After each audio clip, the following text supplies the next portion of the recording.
item is to approve or amend the meeting minutes from September 16th, 2024.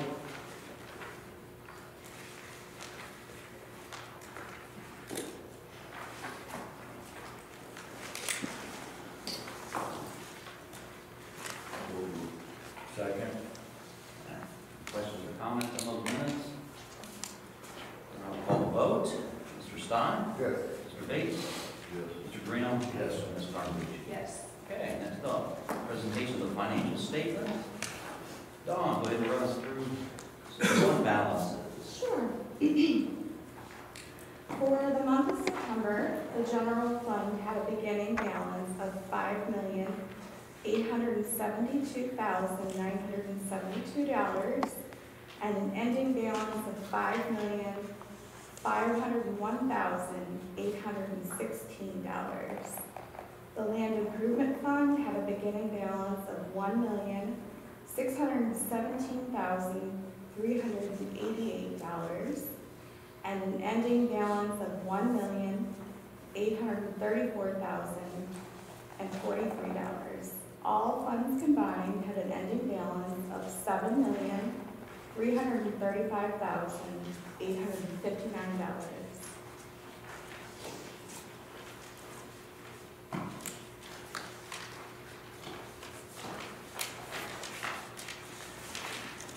Dawn, Welcome.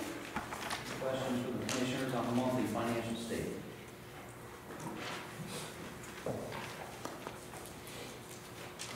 Okay, hearing none, we entered into the record. Moving on to the presentation of the payment report. A second to look at that. Payments for the month of September.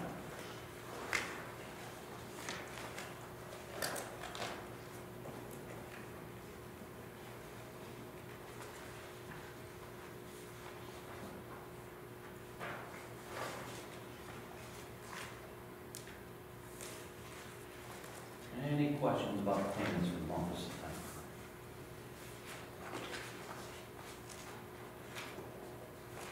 Okay, hearing none, payments will be entered into the record.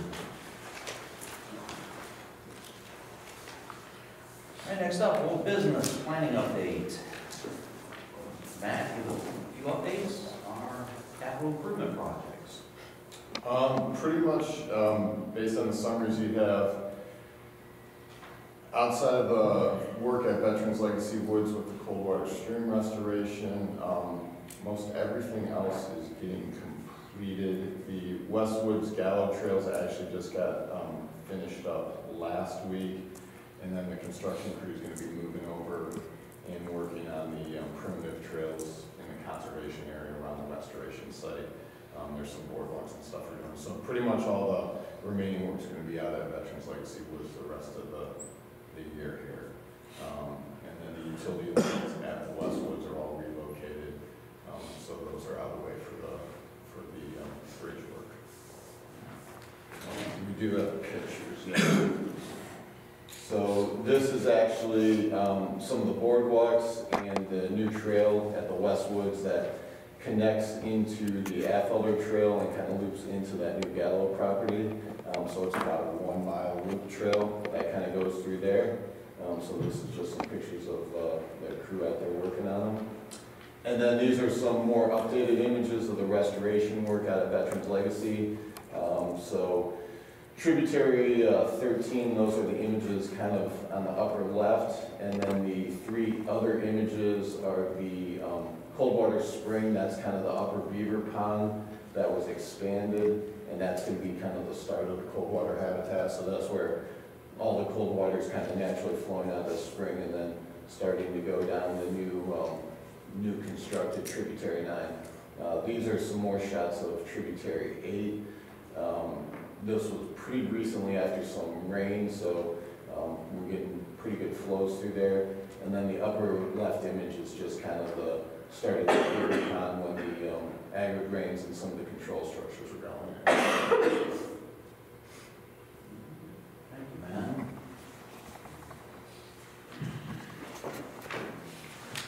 Any questions on projects?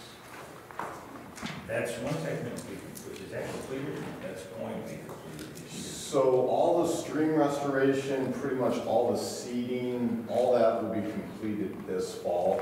They will have to come back in spring to do some live stake plantings, and then there's some reforestation that will probably be in spring, because by the time we get to doing the plantings, it's gonna be pretty late, so. Yeah.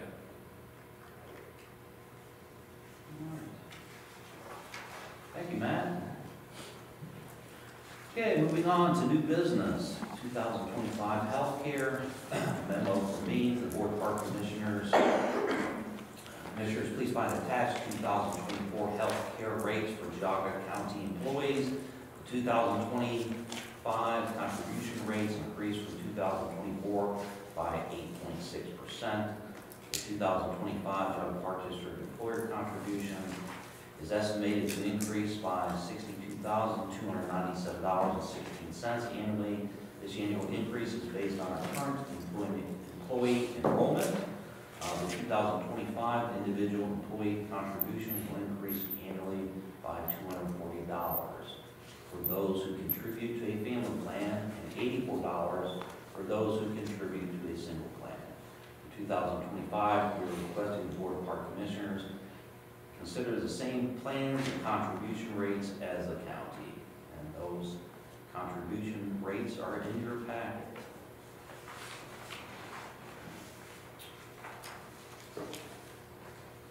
Questions?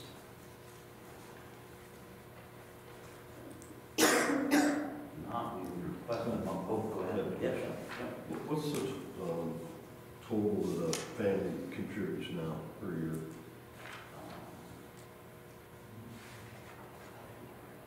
That's very much 2024. Is it this 184 monthly? Yes, it's 184 monthly. I don't know what it is right now. Dawn, do you know off the top of your head? What it is monthly? I think it's 184. That's what they do now, too, because this is 2025.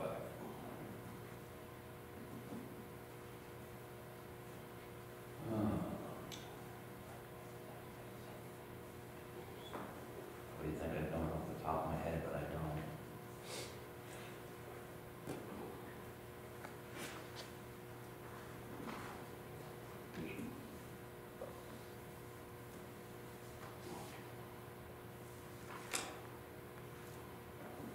So the 184s would be 26% increase.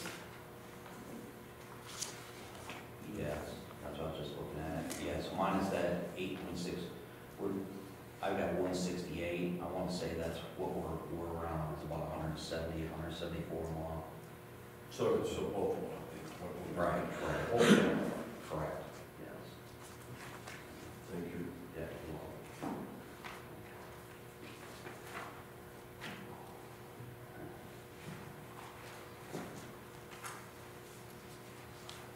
Make a motion. Second. Thank you. Any other questions or comments? On the vote, to approve 2025 healthcare, Mr. Bates, Yes. Mr. Reno, Yes. Mr. Stein, Yes. Ms. Rodriguez. Yes. Thank you. And I would take that exact number for you, but I believe that it went up 8.6%, which would put us around what we're paying. I'm paying for a family plan of $170 a month, so. And then I also, most of our employees do what's called a wellness rate, to go out and walk, and So they you know, get we get points for our steps and our blood work and things of that nature, so.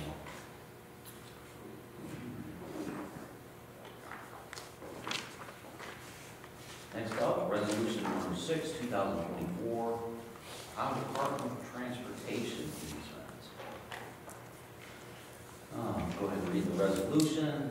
If you have any questions, Matt or I can answer those questions. Resolution number 6, 2024, resolution approving Ohio Department of Transportation, ODOT perpetual easement to construct and maintain a channel abutting Geauga Park District Beaver Creek Reserve. Whereas the Ohio Department of Transportation is preparing to replace a culvert on US Route 322, Bayfield Road in Munson Township, Ohio, abutting Geauga Park District, Beaver Creek Reserve. Whereas ODOT has made a notice of intent to acquire a 0.007 acre perpetual easement to construct and maintain a channel to accommodate stated culvert replacement, whereas ODOT made a good faith offer of $300 to $295.80 for the real property to be acquired, and $4.20 for a temporary construction easement, whereas a perpetual easement is defined in the easement document and Exhibit A, perpetual easement to construct and maintain a channel, and includes a surveyor's description of the premises, whereas ODOT has included a temporary easement for the purpose of performing the work necessary to complete construction and grading 12 months from date of entry to the project location, whereas ODOT has provided a project description, project plans, and the Geauga Park District Planning Department has provided a site map both showing project locations. And the resolution continues.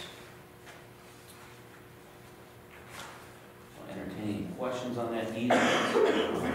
They maintain that, right? They're gonna maintain it.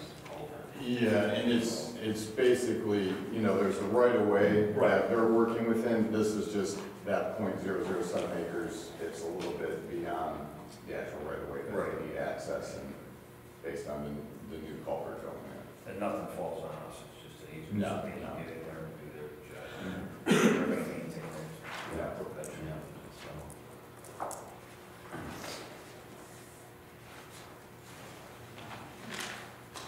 Any other questions?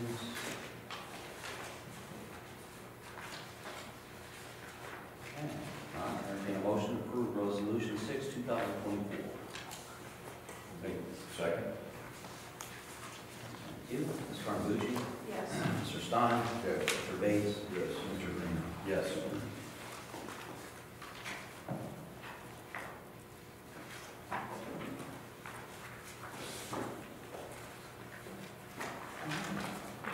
Next up on the agenda, surplus items.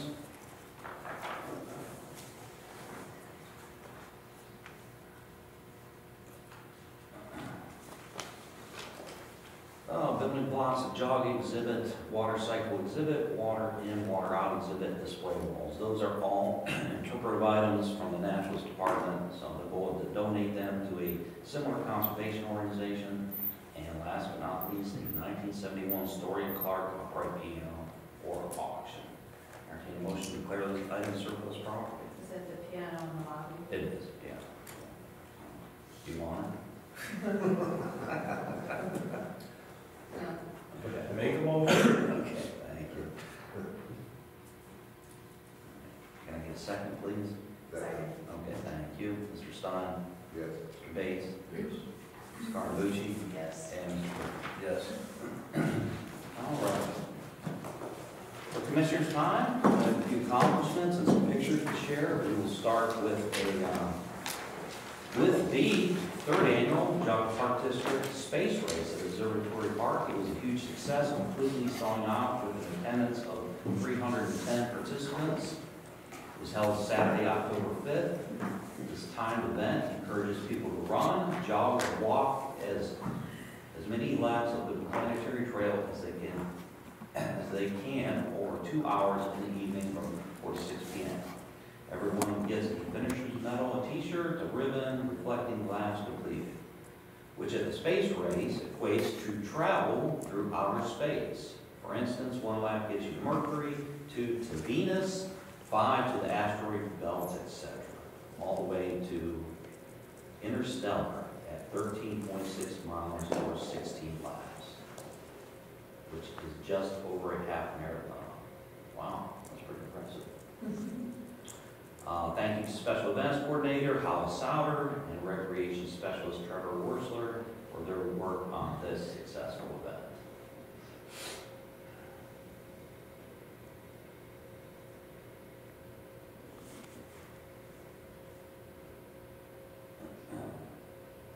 We had a special guest, Yoda, this year for the space race. You see that? Yeah. More news from Observatory Park. All new updated interpretive signs have now been installed.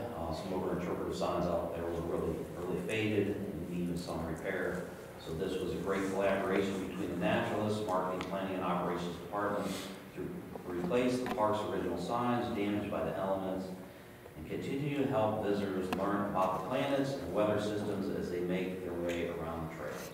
Thanks to the Foundation for Geauga Parks for the funding that allowed us to accomplish this goal.